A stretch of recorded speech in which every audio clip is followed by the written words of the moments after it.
আপনারা যে যেখান থেকে দেখছেন এবং শুনছেন আপনাদের সবাইকে স্বাগত জানাচ্ছি আমাদের আজকের ক্লাসে। স্ক্রিনে দেখতে পাচ্ছেন শুরুতে আমরা বীজগণিতের এই অঙ্কটা সমাধান করব এবং রিসেন্ট একটা চাকরির পরীক্ষায় অর্থাৎ 2024 সালের একটা চাকরির পরীক্ষায় এই অঙ্কটা এসেছে। বলা হচ্ছে x square minus x minus 30, নিচে রয়েছে এক্স স্কোয়ার মাইনাস 36 এর লঘিষ্ঠ রূপ কোনটি। অর্থাৎ এটাকে ক্যালকুলেশন করে যত ছোট করা যায় আমাদেরকে করতে হবে। ওকে, এটাই হচ্ছে লঘিষ্ঠ রূপ। তো আমরা যদি অঙ্কটা তুলি, উপরে রয়েছে x square minus x minus 30 আর নিচে কি রয়েছে, নিচে রয়েছে এক্স স্কোয়ার মাইনাস হচ্ছে 36। তো আমরা যদি নিচেরটার ক্যালকুলেশন করি তাহলে আমরা বলতে পারি a square minus B square, কেননা 6 6 36 হয়। আর উপরে দেখেন মিডল টার্ম করা যায়, 5 6 30, 6 থেকে 5 বাদ দিলে 1 মানে এক্স। তাহলে আমরা বলতে পারি x square minus 6x plus 5x minus 30। নিঃসন্দেহে আপনারা মিডল টার্ম করতে পারেন। দেখেন 5 6 30, 6 থেকে 5 বাদ দিলে একটা এক্স হচ্ছে।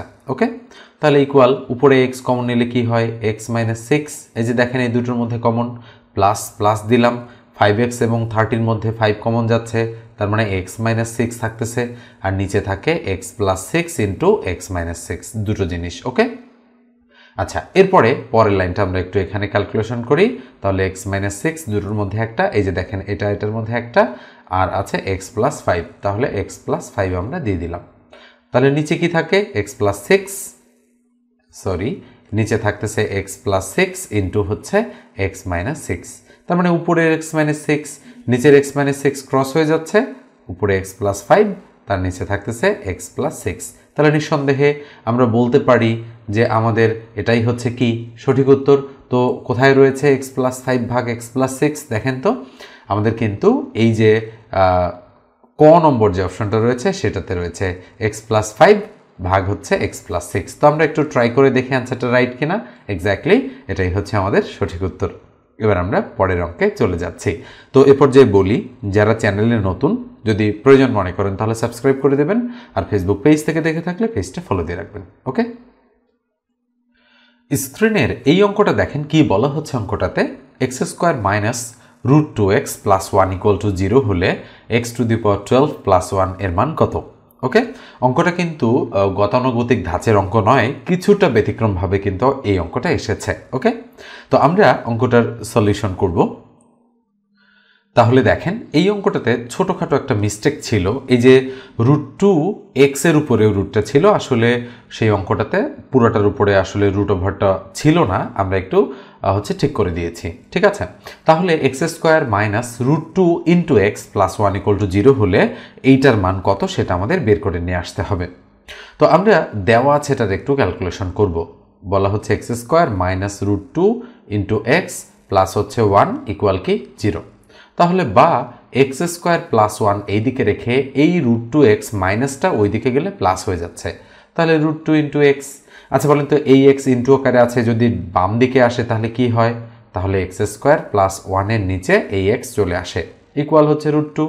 তাহলে বা আমরা বলতে পারি এক্স স্কোয়ার ভাগ এক্স প্লাস 1 ভাগ এক্স ইকুয়াল কত, রুট 2। খেয়াল করে দেখেন এই এক্সটা কিন্তু এই দুইটার নিচেই আছে, যেহেতু এটা হর আর বাকি উপরেরটা কিন্তু লব। ঠিক আছে, তাহলে এক্স স্কোয়ার ক্রস করলাম এক্স, তাহলে সুতরাং এক্স প্লাস 1 ভাগ এক্স ইকুয়াল আমরা রুট 2 কিন্তু পেয়ে গেলাম। তার মানে এইটার মান আমরা এই আদলে বের করে ফেললাম, এক্স প্লাস 1 ভাগ এক্স ইকুয়াল রুট 2। আসলে বীজগণিতের মান নির্ণয়ের সময় কিন্তু এইভাবেই মানগুলো দেওয়া থাকে।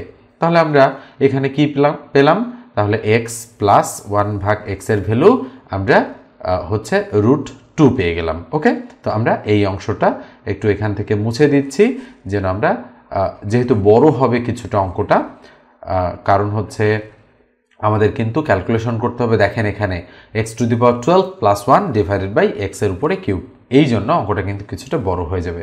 তার মানে x to the power 12 plus হচ্ছে 1 আর তার নিচে আছে এক্স টু দি পাওয়ার 6।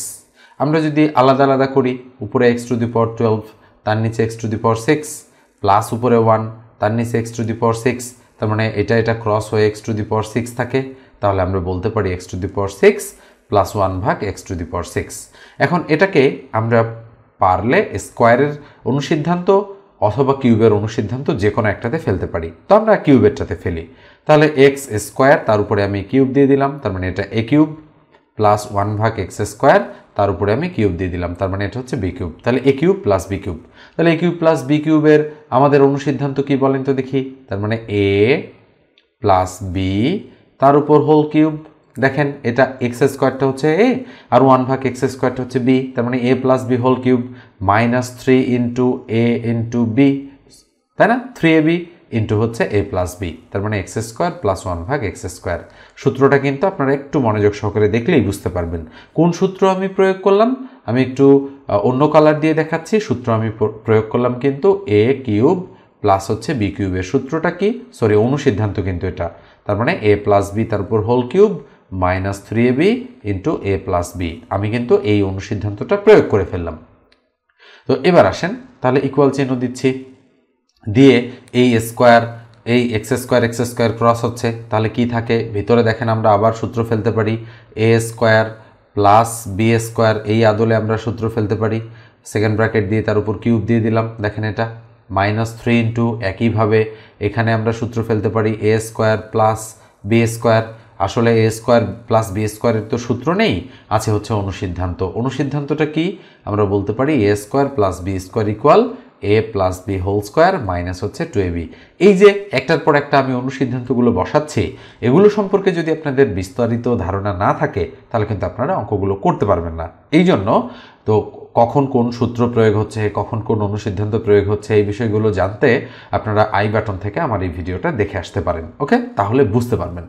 তো এবার আসেন, আমি সেকেন্ড ব্র্যাকেট দিয়ে দিলাম, তাহলে এটার এ স্কোয়ার প্লাস বি স্কোয়ার অনুসিদ্ধান্ত এটা আমরা বসাই দিব, তার মানে এ প্লাস বি তার উপর হোল স্কোয়ার মাইনাস 2ab। দেখেন এই যে বসাই দিচ্ছি, আর উপরে আগে থেকে কিউব আছে, কিউব থাকলো মাইনাস 3 ইন্টু এখানে হবে এ প্লাস বি তার উপর হোল স্কোয়ার মাইনাস হচ্ছে 2ab, 2 ইন্টু এক্স ইন্টু 1 ভাগ এক্স, ওকে? তার মানে আমি মানগুলো এবার বসাবো। এটার মান কত? √2, তাহলে √2 তার উপর square minus 2 into square x আর এক্স কাটা ইন্টু 1, আর সেকেন্ড ব্র্যাকেট দিয়ে তার উপরে কি থাকতেছে কিউব মাইনাস 3 ইন্টু এটার ভ্যালু কত? √2, তার মানে √2 তার উপরে স্কোয়ার মাইনাস এটা ক্রস 2 একে 2, ওকে? তাহলে এবার আসেন আমরা স্কোয়ার রুট কেটে দিলাম, তাহলে 2 থেকে 2 মাইনাস করলে 0, 0-র উপর যদি কিউব করি 0 থাকবে, মাইনাস এখানে আমরা ব্র্যাকেট দিব আর কি 0-র উপর কিউব মাইনাস 3 ইন্টু, তাহলে কি হচ্ছে স্কোয়ার রুট কাটা 2 থেকে 2 বাদ দিলে 0, তার মানে 0 মাইনাস 0 করলে অ্যান্সার হচ্ছে 0। এত বড় একটা অঙ্ক করে আমরা কি অ্যান্সার বের করলাম? 0 বা 0 অ্যান্সার বের করলাম। খেয়াল করে দেখেন 0ই কিন্তু আমাদের সঠিক উত্তর। তো অঙ্কটা কিন্তু বেশ কিছুটা বড় হয়েছে। যাই হোক, এত হচ্ছে লম্বা অঙ্ক বা একটু বেশি সময় লাগে, অঙ্কগুলো কিন্তু খুব কম আসে বিভিন্ন চাকরির পরীক্ষায়। তো এখানে চলে এসেছে, একটা দুইটা এরকম অঙ্ক আসলে থাকতেই পারে যে একটু আনইউজুয়াল, একটু ব্যতিক্রম। এবার আমরা পরের অঙ্কে চলে যাচ্ছি। এই অঙ্কটা দেখেন কি বলা হচ্ছে, 4x² - 2 হতে কত বিয়োগ করলে রাশিটি পূর্ণবর্গ হবে? তাহলে আমরা দেখতে পাচ্ছি 4x² - 2 হতে কত বিয়োগ করলে রাশিটি পূর্ণবর্গ হবে। তাহলে আমরা এক কাজ করি, এটাকে আমরা সূত্র ফেলতে পারি কিনা। আসলে কোনো রাশি পূর্ণবর্গ হওয়ার শর্ত হচ্ছে a + b হোল স্কোয়ার এই আদলে হবে, অথবা a - b হোল স্কোয়ার এই আদলে হবে। তো a - b হোল স্কোয়ার সূত্র কি? a² - 2ab + b²। তার মানে এটার মতো আমরা যদি বানাতে পারি তাহলে আমরা পূর্ণবর্গ হিসেবে হয়েছে সেটা বলতে পারবো। তো আমরা যদি ক্যালকুলেশন করি তাহলে 2x তার উপর স্কোয়ার দিয়ে আমরা এটাকে a² বানাতে পারি। তাহলে মাইনাস সূত্রে 2 ইন্টু এ বলতে 2x, ওকে, ইন্টু বি বলতে আমরা কত বসালে, আবারও আমি বলছি বি বলতে এখানে কত বসালে এই 2x হবে, তার মানে আমাদের এই 2 হবে। তার মানে আমরা বলতে পারি যে এখানে এই 2 তো আছেই, তাহলে এই 2xকে কাটার জন্য আমি 1/2x নিব। খেয়াল করে দেখেন এটা আমি বি বানালাম ইচ্ছা করেই, কেননা তখন কি হবে, এটা আর এটা কাটা গিয়ে 2 একে 2 থাকবে। আমি এটা একটু যেহেতু কাটা দিয়েছি এটা একটু মুছে দিলাম। তো তাহলে খেয়াল করে দেখেন আমি কিন্তু এই যে জিনিসটা, এই জিনিসটা কিন্তু হচ্ছে নিয়ে আসলাম। কেন নিয়ে আসলাম? কারণ আমি জানি এটা যদি এখানে আমি বসাতে পারি তাহলে এটা আর এটা আমি কাটতে পারবো। আদতে অঙ্ক করতে করতে আপনারা এই বিষয়গুলো শিখতে পারবেন যে কখন কোন কাজটা করতে হবে। তাহলে প্লাস b² মানে 1/2x তার উপর হোল স্কোয়ার, এটা আমরা লিখে দিলাম। এবার কেন লিখে দিলাম? কেননা এটা কিন্তু আমরা অতিরিক্ত হিসেবে এখানে বসিয়েছি এবং এটাকে আমরা বি বানিয়েছি। তো সেক্ষেত্রে আমরা এখন a + b হোল স্কোয়ার এই আদলে এটাকে বলতেই পারি। তাহলে বলেন তো দেখি এইটার সাথে কত বিয়োগ করলে বলা হচ্ছে রাশিটি একটি কি হবে, পূর্ণবর্গ রাশি হবে। বলা হচ্ছে কত বিয়োগ করলে, তার মানে আমরা a square minus 2ab plus b square এটা কিন্তু পেয়ে গিয়েছি। তো এখন এটার সাথে কত বিয়োগ করলে পূর্ণবর্গ হবে এটা যদি আপনি বুঝতে চান তাহলে আমাদের আরেকটু বুঝতে হবে। কোন জিনিসটা বুঝতে হবে খেয়াল করে দেখেন তো। এই যে আমি একটু অন্য কালার ব্যবহার করছি যাতে করে আপনারা বুঝতে পারেন। আচ্ছা বলেন দেখি, এখানে 2x স্কোয়ার 2x তারপর হোল স্কোয়ার তার মানে 4x স্কোয়ার হয়েছে কিনা, অবশ্যই। এখানে -2 আছে তার মানে এটা আর এটা ক্রস করে দিলে 2 একে 2, তার মানে এই পুরো জিনিসটা ক্যালকুলেশন করলে এটা হচ্ছে। তার মানে এই পর্যন্ত সব ঠিকই আছে, কিন্তু এইখানে যে আমরা প্লাস এক্স প্লাস 1/2x তার উপর হোল স্কোয়ার বসিয়েছি, এই জিনিসটা তো আর এখানে ছিল না, তাই না? ছিল না, তার মানে আমরা অতিরিক্ত বসিয়েছি আমাদের প্রয়োজনে। কেন, কোন প্রয়োজনে? কেননা আমরা এটাকে এখন 2x মাইনাস 1/2x তার উপর হোল স্কোয়ার এই আদলে লিখতে পারি। এখন এটা কিন্তু পূর্ণবর্গ হয়েছে, কিন্তু আসলে পূর্ণবর্গ হওয়ার জন্য এই জিনিসটাকে আমরা অতিরিক্ত নিয়ে এসেছিলাম, যেটার আসলে এখানে কোনো প্রয়োজন ছিল না। তার মানে আমাদের এখান থেকে আচ্ছা 1/2x তার উপর হোল স্কোয়ার মানে কি 1/4x স্কোয়ার, তাহলে এই জিনিসটা মাইনাস করে দিলে এই পুরো লাইন ক্যালকুলেশন করলে এখন আমাদের এইটুকু থাকবে। তার মানে কত বিয়োগ করলে রাশিটি পূর্ণবর্গ হবে? তার মানে বিয়োগ 1/4x স্কোয়ার, 4x স্কোয়ার। আসলে এইটা যদি আপনারা এক্সেস এখানে নিয়ে আসতে পারেন তাহলে রাশিটা পূর্ণবর্গ হবে। তার মানে আমরা বলতে পারি এই যে 1/-4x স্কোয়ার অর্থাৎ ক নম্বর যে অপশনটা রয়েছে সেটাই আমাদের রাইট অপশন। তো এই অঙ্কটাও কিন্তু কিছুটা কঠিন ছিল, কারণ হচ্ছে এই যে ভিতরের ক্যালকুলেশনটা এটা যদি আপনারা না বুঝেন তাহলে কিন্তু অঙ্কটা করতে পারবেন না। এবার আমরা পরের অঙ্কে চলে যাচ্ছি। স্ক্রিনের এই অঙ্কটা দেখেন, লগের একটা অঙ্ক এটা। এই ধাঁচের অঙ্ক কিন্তু ম্যাক্সিমাম সময় পরীক্ষায় আসতে দেখা যায়। লগ বেজ হচ্ছে এক্স, 1/81 ইকুয়াল টু -4 হলে এক্স ইকুয়াল টু হোয়াট, অর্থাৎ এক্সের মান কত হবে সেটা আমাদের বের করতে বলা হচ্ছে। তাহলে আমরা করব কি, যেহেতু এক্সের মান বের করতে হবে লগটা আমরা উঠাই দিব। তাহলে লগ তুলে দিলে হবে কি -4 1/81 জায়গায় আসবে আর 1/81 -4 এর জায়গায় চলে যাবে। তাহলে x টু দি পাওয়ার -4 আর এইদিকে 1/81 হয়ে গেল। তাহলে লগ তুলে দেওয়ার ফলে কি হলো নিশ্চয়ই বুঝতে পেরেছেন। তাহলে বা এই যে 1 হচ্ছে মানে x টু দি পাওয়ার মানে 4 রয়েছে -4 রয়েছে, এটাকে আমরা যা আছে তাই রাখবো। আর এখানে এই 81 যদি আমরা হচ্ছে মানে ভাঙাই তাহলে আমরা এইটা পাবো 3 টু দি পাওয়ার 4। 81কে কেন কিভাবে, তাহলে 81 3 27 81, 3 9 27, 3 3 9। তাহলে বলেন তো দেখি কয়টা 3? 4টা 3, তার মানে 3 টু দি পাওয়ার 4। তাহলে আমরা বলতে পারি 1/3 টু দি পাওয়ার 4। তাহলে পরের লাইনে আমরা x ইনভার্স 4 লিখব, আর এটাকে আমরা লিখতে পারি 3 ইনভার্স 4। কেন? কারণ হচ্ছে এই যে মানে 1 ভাগ আকারে আছে এই জন্য আমরা ইনভার্স আকারে লিখতে পারি। তাহলে এই যে -4 আর -4 পাওয়ারে যেহেতু সেম জিনিস আছে সেটা বাদ, সুতরাং x ইকুয়াল টু আমরা 3 নিয়ে আসতে পারি। তাহলে 3 হচ্ছে আমাদের সঠিক উত্তর। তার কোথায় রয়েছে দেখেন তো, 3 হচ্ছে ডি নাম্বারে রয়েছে, তাই ডি নাম্বারটাই কিন্তু আমাদের রাইট অপশন। তো এরপর যে একটু বলি, যারা হচ্ছে আমার কাছে অনলাইনে আপনারা পড়তে চান তার অবশ্যই 01642702760 এই নাম্বারে যোগাযোগ করবেন। আমি মোটামুটি 4 থেকে 5 মাস ব্যাপী একটা কোর্স আপনাদেরকে করাই। যদি প্রয়োজন মনে করেন তো আমার সঙ্গে এই নম্বরে হোয়াটসঅ্যাপে আপনারা যোগাযোগ করতে পারেন। ঠিক আছে, এবার আমি পরের অঙ্কে চলে যাচ্ছি। স্ক্রিনের এই অঙ্কটা দেখেন, অঙ্কটাতে কি বলা হচ্ছে ভালো করে একটু যদি আপনারা দেখেন, বলা হচ্ছে দুইটি সংখ্যার অর্ধেকের যোগফল 51, তাদের পার্থক্যের 1/4 সমান 13, বৃহত্তম সংখ্যাটি কত? তো আমরা ধরলাম বৃহত্তম সংখ্যাটা x আর ক্ষুদ্রতম সংখ্যাটা হচ্ছে y, ধরে নিলাম কিন্তু যে এটা হচ্ছে বড় আর এটা হচ্ছে আমাদের ছোট, দুটো সংখ্যা আমরা ধরে নিলাম। তো এবার আসেন, যেহেতু বলা হচ্ছে দুইটি সংখ্যার অর্ধেক, তার মানে বলেন তো অর্ধেকের যোগফল, তার মানে x প্লাস ওয়াই এই দুটো যোগ করে 2 দিয়ে ভাগ, তার মানে অর্ধেকের যোগফল হচ্ছে 51। তাহলে আমরা এখান থেকে x প্লাস ওয়াই এর ভ্যালু 51 দুগুণ 102 বের করে নিতে পারি, এটা একটা। এবার আসেন পরেরটা, তাদের পার্থক্যের, তাহলে তাদের পার্থক্য আমি একটু অন্য কালার ব্যবহার করছি। তাদের পার্থক্য কার কার, বড় আর ছোট সংখ্যার পার্থক্যের 1/4, তার মানে 4 ভাগের 1 ভাগ সমান 13, তাহলে ইকুয়াল 13 দিয়ে দিলাম। তাহলে এর নিচে 1 আছে, এটা দ্বারা এটাকে গুণ, তার মানে x minus y equal to 4 13 52। তাহলে খেয়াল করে দেখেন আমরা যোগফল পেলাম 102 আর বিয়োগফল পেলাম কত 52। তাহলে এখান থেকে আমরা বড় সংখ্যাটা বের করতে পারি কিভাবে সেটা? তাহলে আমরা বলতে পারি x + y = 102 আর x - y = 52। তাহলে আমরা যদি কাটাকাটি করি তাহলে থাকে 2x থাকলো 4 5 1 154। তাহলে সুতরাং x এর ভ্যালু হবে উপরে 154, তার নিচে 2। তাহলে 7 × 14 থাকলো 114, আবার 7 × 14। তাহলে x এর ভ্যালু কত? 77। তার মানে বড় সংখ্যাটা অবশ্যই আমাদের 77। তাহলে নিঃসন্দেহে ডি নাম্বার যে অপশনটা রয়েছে সেটাই আমাদের রাইট অপশন। এবার আমরা পরের অঙ্কে চলে যাচ্ছি। স্ক্রিনের এই অঙ্কটা দেখেন, এটা কিন্তু খুবই সহজ একটা অঙ্ক এবং বারবার আসে কিন্তু এই অঙ্কটা। উত্তর সহ আপনাদের অনেকেরই মুখস্থ, তারপরেও আমি একটু বুঝাই দেই যারা নতুন করছেন তাদের জন্য। তো দেখেন 1 1 2 3 5 8 ধারাটির 11তম পদ কত? আচ্ছা, এখানে কয়টা পদ আছে?